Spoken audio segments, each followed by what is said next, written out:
Alright, so great day everyone. Welcome to another episode of Nourish to Flourish PH podcast, where we empower you to nourish your body so you can flourish holistically. I am Dennis Hilario, a business coach, and of course together with us is our registered nutritionist dietitian, Coach Mary Rose Del Rio. Hi Coach, kamusta? How are you? Yes, hello sir. It's been a while. Yes. And 10 episode na po tayo and counting. 10 na pala. Yes. Oo. Nawala na rin ako sa count. And ang ganda ng lugar natin, mas gumanda. Diba? Yun, Lumevel up because it's the Playground PH. The next level. The next level. Literally next level. Yes. Kasi from third floor to second floor, baliktad Ayan. pababa. So, susunod ground floor naman. Why not, di ba? Yes. So, nag-grow tayo. Yes, our last episode is about kay RJ. Diba? Yes, about mental So, health. mental health, thought, and psychology. So, this time, ang topic natin is gut health featuring yung sa colon. Colon cancer because it's colorectal cancer awareness month. Okay. Yes. Kaya pag-uusapan natin yan. But before that, kamusta naman? What's going on with you? Yeah, so we are doing a lot of nutrition caravan, no, health exhibits actually as of the moment in different mga government institutions, city hall, private companies, etc. And yeah, we're bringing the awareness of optimal nutrition there. So primarily here in Batangas, so we've been already like sa Tanawan, every week. Nandyan din tayo sa Mataas na Kahoy City Hall. Actually, usually mga Monday siya. Ganyan. So, kung magkita-kita tayo, guys, see you around, drop by in our booth. And yeah, you can let us know how we can help you in terms of health and nutrition. Yeah. Ang galing. Talagang tuloy-tuloy yung advocacy mo sa optimal health. Yes. Ayun. So, very busy ka. Sabi ko nga kanina, one of our podcast kasi yung about productivity. Kailangan malaman natin yung how you manage your time sa dami ng ginagawa mo. Yun. Amen. So, oo, sige lang habang bata, 'di ba? At saka since you're practicing optimal health, talagang yung energy very efficient. Suportado tayo dyan ng mga tamang nutrients. Yes. So yun, talking about this topic, actually I'm really interested here because meron kaming lahi. Actually, my grandmother sa father's side had colon cancer. Colon cancer. And some other cousins, I believe, meron din. So, sa amin din, actually. Kayo ba, guys? Feel free to comment down below.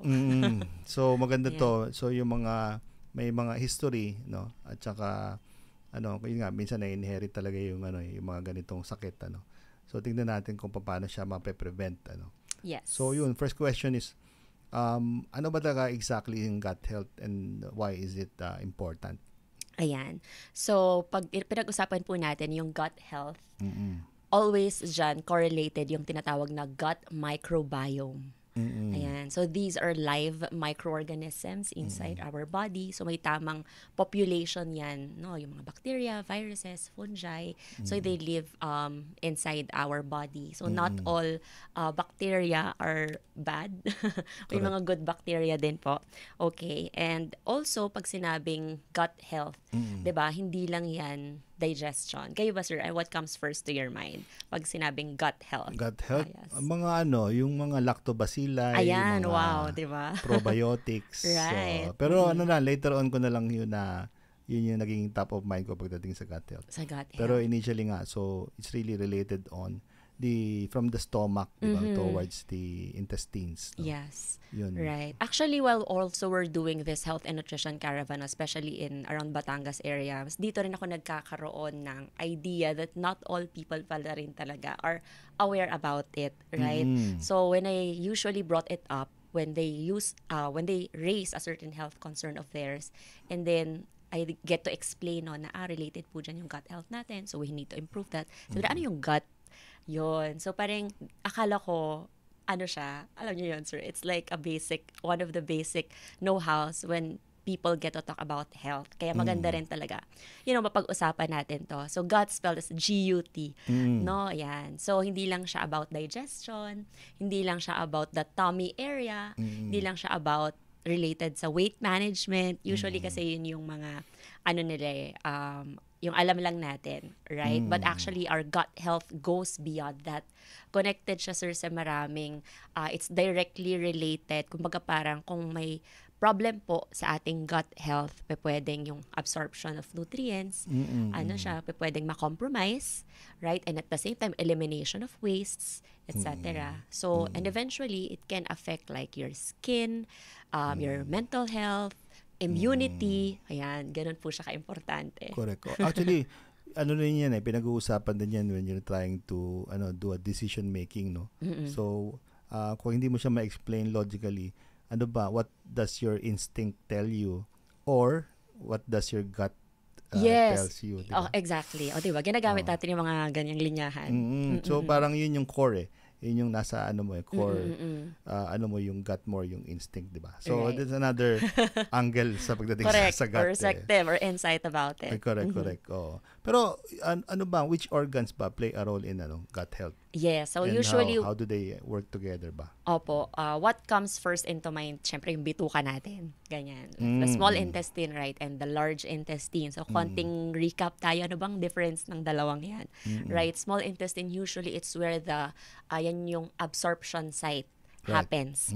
And it's very important that we really get to understand the function of each and every part organ ng katawan natin para alam din natin paano natin susuportahan yung responsibilidad nila sa loob ng katawan natin kasi napaka-importante po nun.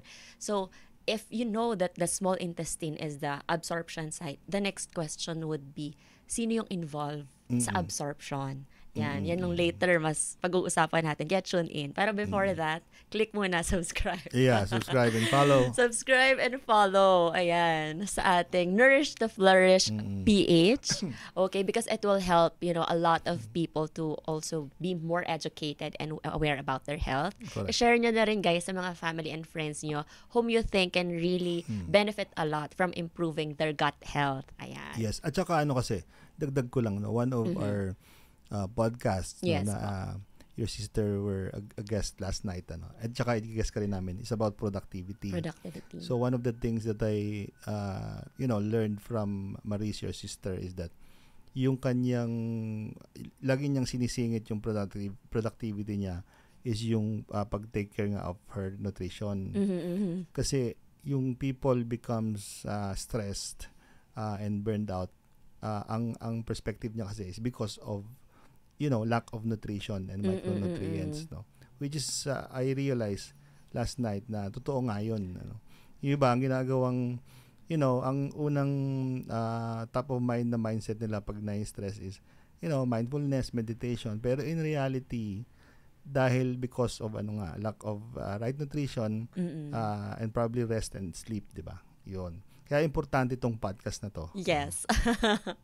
Malaking part po, no? Ayan. Yun, so, to continue, again, si small intestine, sa large intestine, nandyan syempre yung mag-eliminate na tayo ng mga waste products natin. So, may mga nutrients din na involve yan to facilitate that process.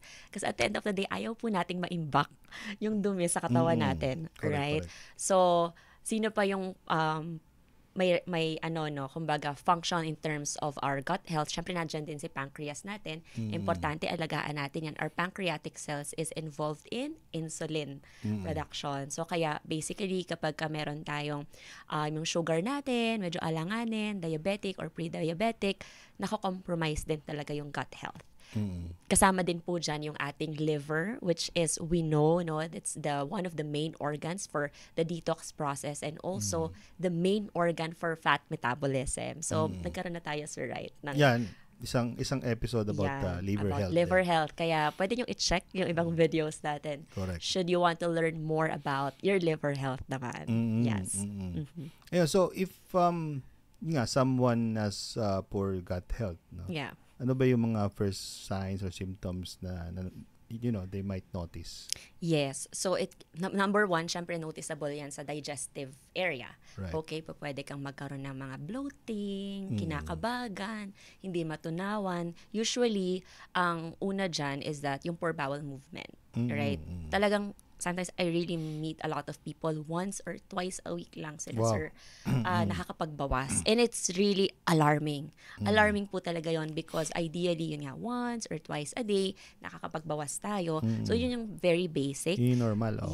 Yun yung normal nating alam din, yan, feeling bloated, digestive issues yan.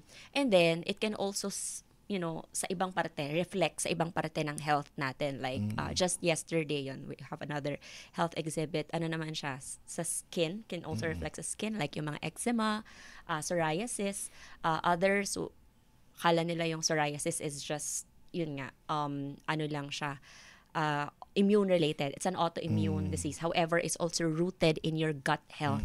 Kaya may mga cases, mga skin conditions, hindi talaga pwedeng puro pahid lang tayo ng pahid without addressing really the internal. Correct. Yes. Also, sir, yung mental health, yung mood natin. Kasi meron pong tinatawag na vagus nerve. Ayan, may term tayo, no? Vagus nerve, it's what connects your gut to your brain. Okay, kaya po tinatawag din na second brain yung ating gut. Okay. Yes, ayan. So at the same time, weakened immunity. Actually, medyo guilty, hindi na, kung parang na ano kaya, na left out ko yung part na yon, especially yung hindi pa ako ganun ka-conscious about these things. Syempre, nalaman lang natin yung mga ganun when I had really my nutrition program, right? Kasi since, yun nga, sir, elementary, both of kami ni ate, we have been suffering before from allergic rhinitis, and we felt like really doing everything na talagang pagpapaka-healthy. So hindi naman naging pabaya sa amin yung parents namin. In fact, talagang, alam mo yun, they're very hands-on, preparing meals, fruit shake, prutas, gulay, umaga, tanghali, gabi. Doon talaga kami napaisip. Yan, tapos iba't ibang supplement, brands, local. So lagi kami Claritin, saka ano? Lagi kami Claritin, anti-allergy, histamine. Ganun. Yes, opo. Naku, iba't ibang brands yan, sir. We even, go to hospitals in Manila para lang makarinig ng ibang solusyon. Baka naman may iba kang sabihin, di ba?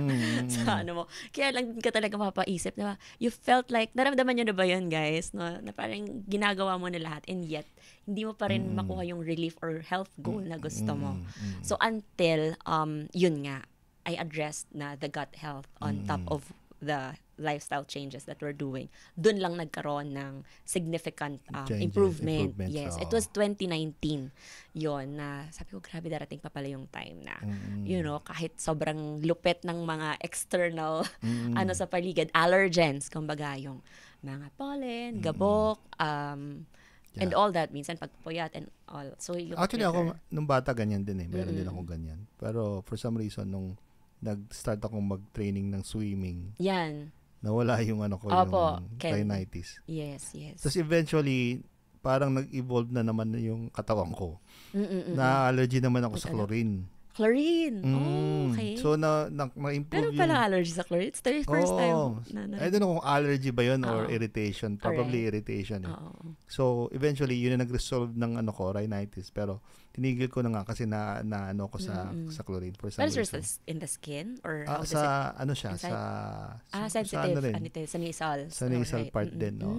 But I think meron kaming lahi din rhinitis. My mom and my son ngayon, meron siya lagi na rhinitis, allergy.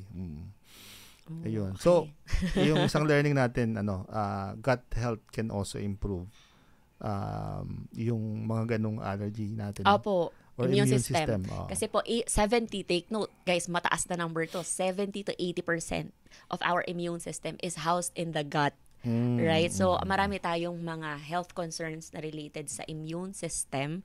Kaya talagang isa yun sa kailangang improve. Hindi lang siya vitamin C and zinc na common nating naririnig na related sa immune system. Pero we really need to strengthen our gut health. So later on, stay tuned kasi may babanggitin natin, di ba sir? Yung mga nutrients to strengthen yung gut health natin. Ayan, okay. Yeah, pero before that, commercial ulit. Ngayon ko lang napansin, nakaputi pala tayo pareho. O, di ba? Hindi kami nag-uusap niyan. Ayun, yes. So, sige, let's talk about food, no? Ano bang mga nutrients na they should or we should focus on for better gut health? Right. So, nandyan ang number 1 na mas naging paborito ni Sir Dennis, ang fiber. Yun, and with that, I would like to ask, ibigay natin yung tanong na yun. So, how did you increase your fiber intake? Especially when you started your, yung fat loss program natin. Well, yun. So, sa akin parang hindi as much as possible lahat ng kinakain ko ngayon laging may vegetables and fruits, no. Hindi pwedeng wala. So like today I think munggo, meron tayong munggo diyan. Ako pwede ng munggo, munggo tsaka tokwa. Na may grabe yung wavelength, sir, ha. Diba? Na may spinach pa. Yon. So wow. So ganun, laging di munggo ha, spinach. Hindi, munggo tapos nilagyan ko ng spinach, parang right. ganun. Yeah, that I can do. So, Mhm. yun, I always make it a point na laging may kasamang yung protein, of course. Mhm. As you taught me yung mga ganong balance, no. Yes. Protein plus yung fiber nga, mga gulay, hindi pwedeng wala. Tapos some fruits, no. Hindi ko lang masyado dinadamihan ng fruits because of the sugar. Yes. Pero more of the Yung carb vegetables. source, mga sir, you are having your brown rice and quinoa, Oh, right? yeah, quinoa. Yes. Mostly quinoa kami ni Leslie. Mataas Yun po ang source of ang fiber content nun. ng quinoa. Yes, Oo. opo, napaka-significant. Actually, if you get to see the nutrition facts sa likod, usually ang nakalagay sa kanya 1 tablespoon, depende no sa packaging. And then nakalagay talaga dun ilan yung fiber niya. Sobrang sir, notable yon. Yun, plus yung mga micronutrients no na inintroduce mo sa akin. So yun yung combination. So for me, parang medyo confident na ako na inaalagaan ko ang aking gut. No? Yes, all right. So, first nutrient check. Again, for women, 25 grams of fiber. For 50 years old below, 25 grams of fiber every day. For men po, mas mataas. Nasa 38 grams. Ayan, other sources of fiber include, syempre, yung mga complex carbohydrates natin. Usually, complex carbs, majority yan are your good source of fiber. Like kamote, mais, mga whole wheat bread, multigrain pasta, yon. Bukod po sa prutas, gulay kasi by default na talaga siya, rich in fiber na. Okay? Alright. So, the second one, meron po tayong tinatawag na mga prebiotic. Okay? Kanina nabanggit nyo, sir, yung probiotic. So, ano naman yung prebiotic? Importante din po yan. Yan naman po yung pagkain ng good bacteria. So, since they are alive, they also need to eat inside our body. Okay. So, para mas dumami sila, ganyan. So, yon? May mga tinatawag na inulin fiber. So, usually present siya on some food items, no? Like yan, mga garlic, onions, etc. And then, certain kind of prebiotics sa mga banana, asparagus, mga ganyan. Okay, kaya maganda, from time to time sa mga meals natin, incorporate natin siya. Okay. So, next one naman is yung mismong good bacteria, which is the probiotic. So, syempre, lagi natin, what comes first to mind, sir, pag probiotic? Yung mga yogurt. Yan, yogurt, okay. Yeah, kimchi. Kimchi. Nagkakatalo na lang po yan sa concentration of good bacteria. Kasi lalo na, later mas i-expound natin that actually antibiotic kills both, not just the bad bacteria, but also the good bacteria. That's why you really need to replenish, again, the good bacteria that is being lost over time. So, kumbaga si probiotic, dahil yun nga, nawawala siya sa katawan natin, kailangan balik-balik lang natin yan siya. So, there are concentrated sources also of probiotic that we get to consume. And usually sa markets, nagde-differ sila two things. The strain that is being used and yung tinatawag po na billion CFU. Parang yun yung ginagamit, sir, na unit when it comes to the quality of a probiotic. So usually yung pwede yung marinig sa butika, mga 1, 2 billion, right? So what we are recommending and using actually is a 12 billion CFU. Yan. So kaya yung effects niyan talagang immediate din. Like within the day. Oo, grabe, sir, yung relief, no? We have yung mga cases na mga babies, biglang na amoeba. Alam mo yun? Yung mga I know you know this, no? Yung nung bata tayo may iniinom na yung, alam mo na yung brand ng Lactobacilli. Ano ba yun? Actually, nung bata ako, parang hindi talaga ako panag-iinom ng mga ganyan. But right now, yun. Pero ano ba yun? Is that something na would you recommend? Yung concentrated sources po of probiotic. Yan. So we have a particular strain that we are recommending. It's called Bifidobacterium BB12 and Lactobacillus rhamnosus GG. Bakit? Kasi po, sa totoo lang when you get to search, like probiotic, yan, search mo. Marami naman talagang pwede mabili like online or something and all. But it's not about, sabi nga ng one of the doctors, Doc Gatmaitan, yan, shout out, president of, I think, the Laguna Medical Society, right? I'm not sure if up until now, but the last time we met, yan, president pa siya noon. Ang sabi niya sa akin, i-quote kita, Doc. Sabi niya, Mary Rose, hindi yan sa padamihan ng strains. It's all about ano yung most well-studied strain, yun yung i-take. Yes. So quality. Opo. So ano yung mga strain na parang okay, na-test sa ganitong, if may ganitong health concern, siya yung talagang na-prove na okay, ganyan. So, the one that we mentioned and the one that we are also recommending, ayan, probiotic na ganun yung strain. 2 strains siya that they are the most well-studied strains. Yes. Ayun. So, bukod doon, meron pa ba? Yes, meron pa, sir. Ang tinitake to ni Sir Dennis, yung mga babanggitin natin next. Sige. Vitamins and minerals such as, yan, vitamin D. Ayun, Okay, Favorite ko magnesium. yung magnesium. Yan, okay. And actually, sa may mga acid reflux, guys, makakatulong din yan. Kasi yan parang medyo nagpapakalma ng tinatawag na esophageal sphincter natin. Okay, so yan. And at the same time, yung tinatawag na peristalsis or the movement of the colon. Kasi mapapansin nyo bakit yung bituka natin hindi siya straight. Parang pag zoom in siya, parang ganun-ganun siya. It's because it has to parang chug parang for movement of the food. It helps. Ganyan. Okay. So, over time, syempre medyo, alam mo na, hindi na masyadong ganado magtrabaho yung bituka natin. Kaya yung movement, hindi na masyado. That affects the bowel movement naman.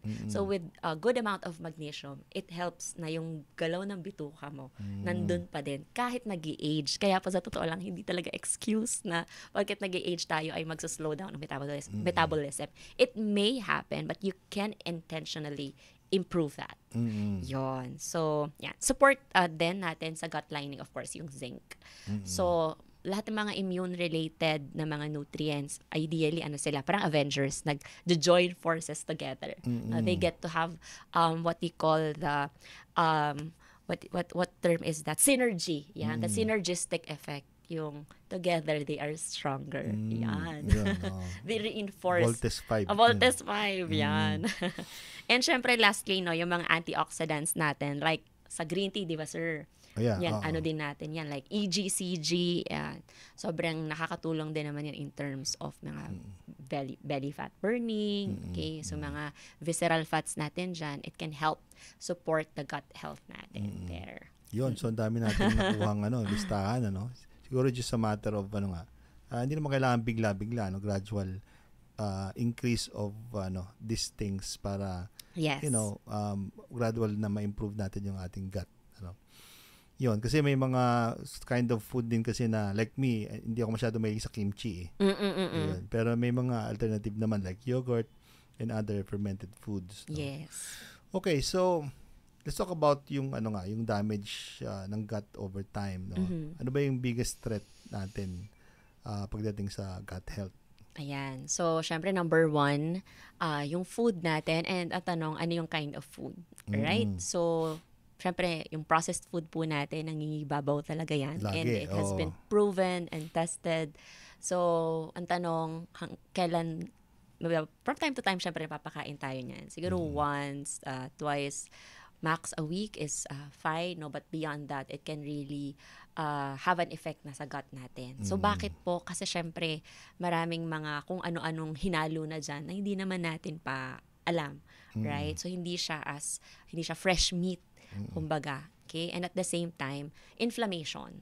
So, ito yung tinatawag na mga inflammatory food, trans fats, processed food, fast food. So, ayaw natin na yung lining ng gut natin, is, nag-inflame or namamaga. Right? Because in that way, so lalong, hindi masyadong suwabe. And also, the blood vessels, by the way, would also be affected. So, di ba, technically, yung ugat natin, it's everywhere in our system. So, we want to support yung mga pipeline natin dyan, daluyan ng mga, etc. Okay? And take note that your blood also carries nutrients, oxygen, and waste na syempre part ng in terms of digestion, absorption, elimination na primary function pag pinag-usapan natin yung gut health po natin.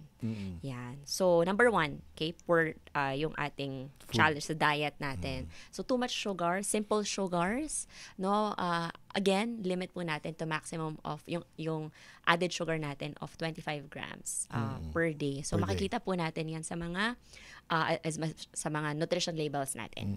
Okay? So, iba pa po yung count ng carbs ha. So, pag sinabi natin added sugar, kasi may dalawa po yung stem, added sugar and natural sugar. Yung natural sugar, sir, yung fruits.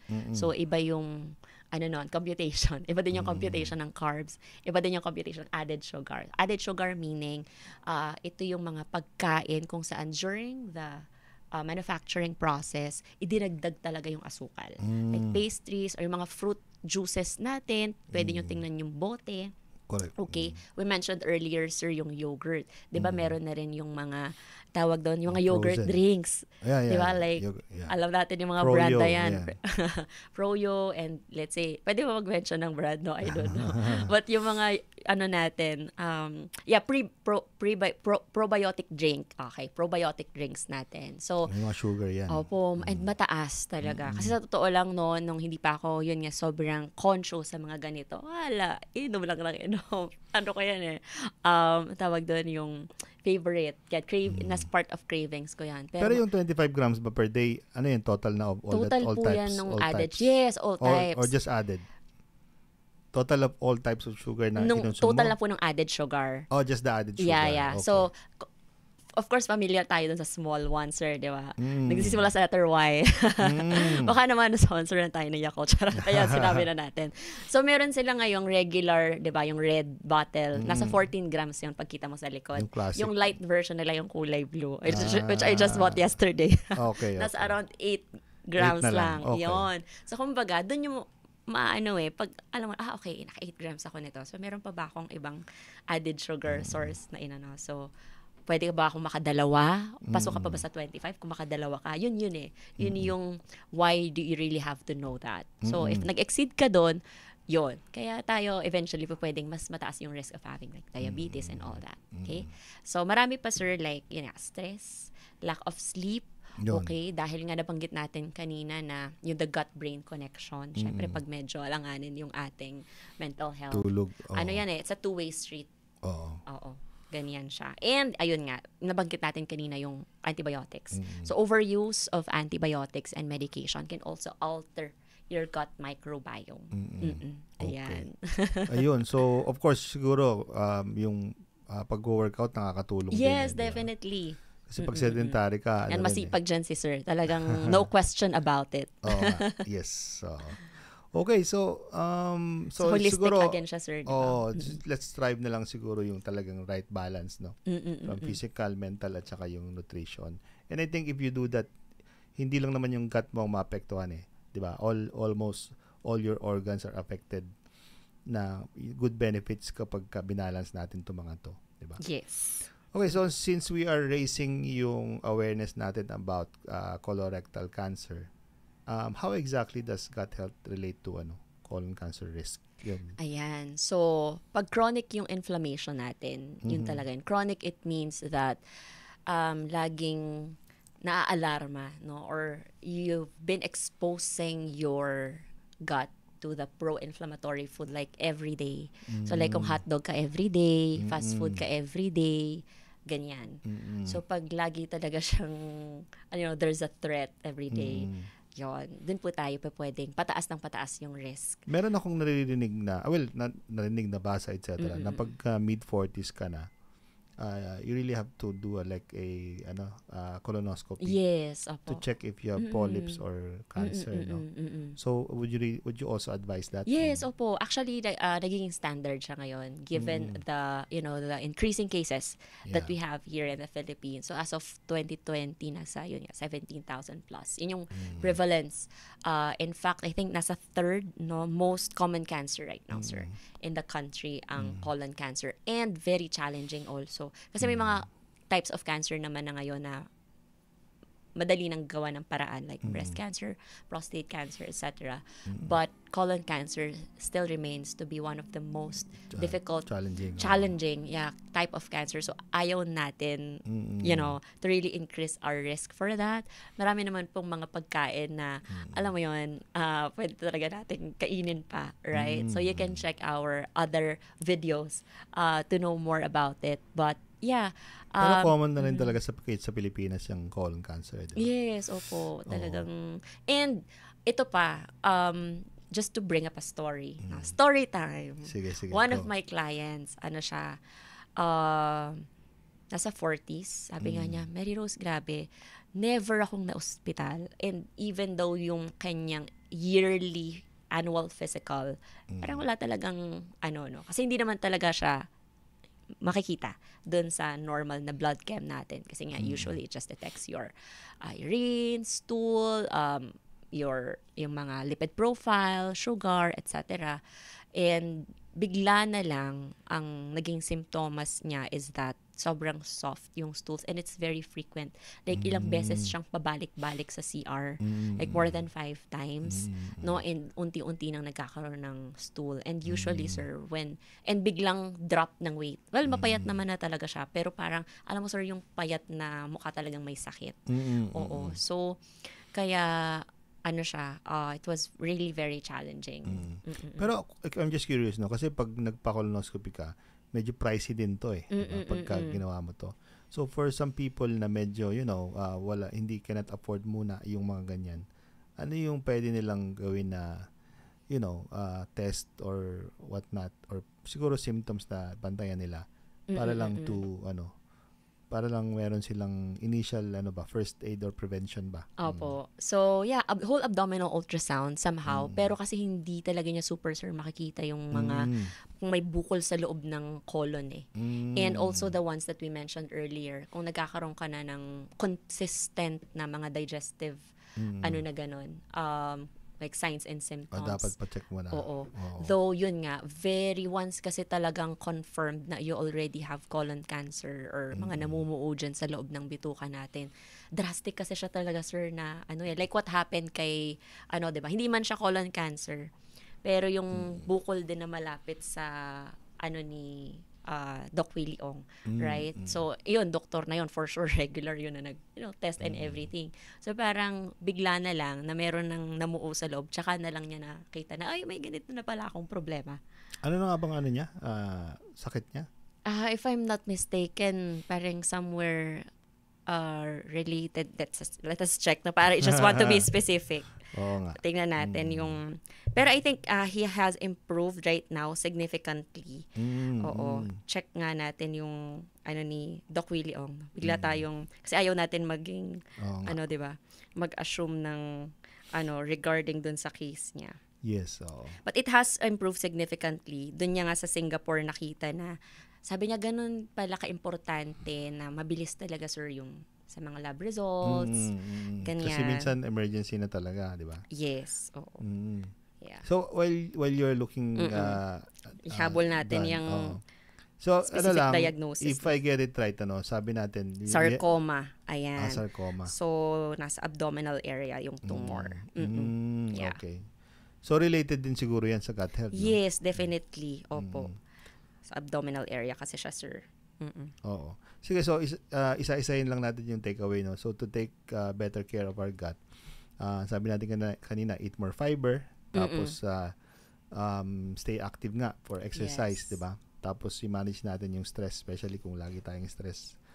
Take time really to may downtime ka rin talaga dapat, kahit naman anong bagay sa mundo napupundi.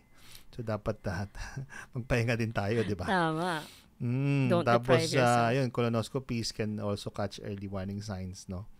And then I think yung yung mga processed meats can also contribute to Yes. Confirmed po yan. In fact, may mga percent pa nga yan eh. Parang if you eat this much hotdog grams per week, ganito yung level of percentage. I want to tag Dr. Kilimanguro for that. Siguro, sir, narinig mo rin siya narinig ko sa nga Facebook. siya. Ang ganda ng reels niya about it talaga.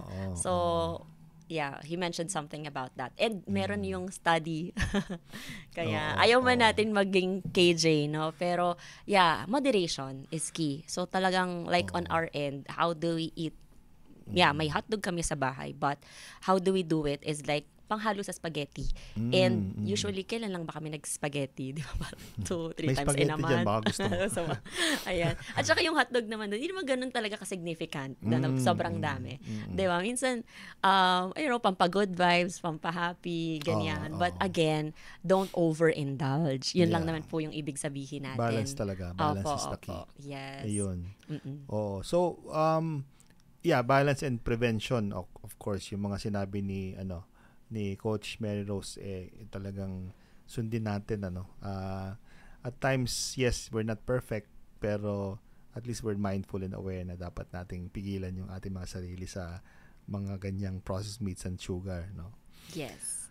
Okay, so as always, ang dami nating nakuha ngayong araw na to, no? Actually, inaabangan ko nga lagi yung schedule mo eh. Kasi lately parang mga 2-3 weeks ata tayong medyo napahinga ng konti. Na busy, nag-launch din kasi tayo ng Next Level Playground, ano. So hopefully we get to see you more. Definitely. Oo. So before we end this episode, what's our for our listeners, no? Ano ba yung talagang final takeaway natin, no, to remember from today's discussion about colon cancer prevention and gut health? Ayan. So, it's not yet too late. It's never too late to take care of your gut, and it knows no age. Regardless, by that time, actually, even before kang ipanganak, like for mga pregnant women, by that time pa lang dapat yung gut health natin. Lalo na kapag nga pala, no, yung anak niyo po is ipapanganak na cesarean. Because kapag kayong bata hindi dumaan sa vaginal canal, right, dun pa lang, sir, wala nang masyadong microbiome. Kaya usually ang practice sa US ng functional medicine, pag talagang CS section yung bata, ang ginagawa nila, hinihilamos nila yung gauze dun sa section ng mother, no, sa vaginal section, and then hihilamos nila dun sa bata para makakuha yung bata ng natural immunity. Yan. So pero kung hindi siya practice ng OB ninyo here in the Philippines, kailangan mag-take na po talaga tayo ng concentrated probiotic before po ilabas yung bata. Okay? So the mom should take it. Yes, opo, before mag-deliver yung bata. So up until as we age, again, in every stage of our life, let's continuously take care of our gut health. And it's our everyday responsibility to do so. Because again, malaki po ang responsibilidad ng ating gut health, no, in all areas of our body. So, baka meron kayong any health concern right now na feeling nyo talagang, ginawa nyo ng lahat, pero walang solusyon. Probably, it's because we really need to improve your gut health. Ayan. So, yeah, I'm sure marami kayong probably narinig, no, na medyo nakarelate kayo, pero should you want your it to be personalized, yung solutions namin for you, feel free to message us personally, no? Either one of us, ni Sir Dennis, or also in the Playground PH na page. And also, sir, di ba, you mentioned in the website, right? Yes, so siguro take na rin natin yung opportunity to promote this one. It's gonna be launched soon. We call it Mentora, powered by Playground PH. Wow. Mentora. So the concept here is that, we have consolidated a group of coaches from different expertise. Ano mga expertise yan, sir? Meron about business. Actually, business kasi medyo broad, Right. If you wanna consult about marketing, if you wanna consult about sales, about HR management, about finance. And syempre, hindi natin kinalimutan ang about health and nutrition. Yan. So, nandun si Coach MR as one of the coaches, no? You can visit it now, the playgroundph.co/coaching. Pero hindi pa siya official kasi we're still configuring yung mga different coaches, pati mga time slots nila. No, so by on demand pwede kayo mag-book ng call sa mga coaches, and one of them is Coach MR. Yes. If it's concerning about your health and nutrition. Yun, very exciting. Exciting, yes. And syempre, a way to add value natin is, we will be releasing, of course, a lot of episodes in the coming weeks. So, stay tuned. Again, follow and subscribe. Thank you so much. We'll see you in the next episode. Let's nourish to flourish. Yes, bye-bye.